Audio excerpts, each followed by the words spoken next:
First, add your video into the timeline.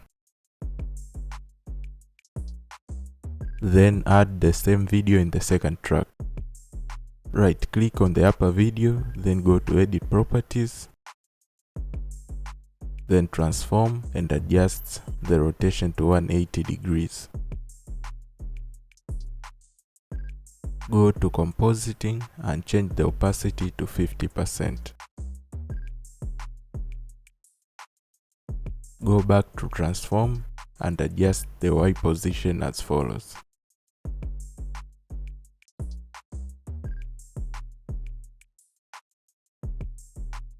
Click on the lower video and adjust the Y position as follows.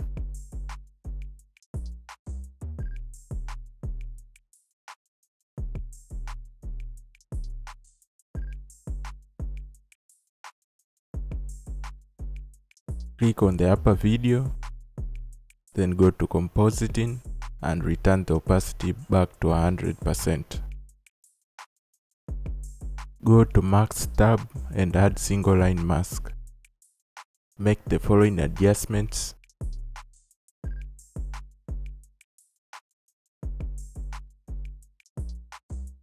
Increase the blur strength to 10.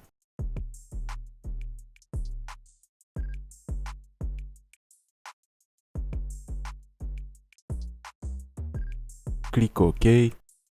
Go to Effects tab and add cinematic bars.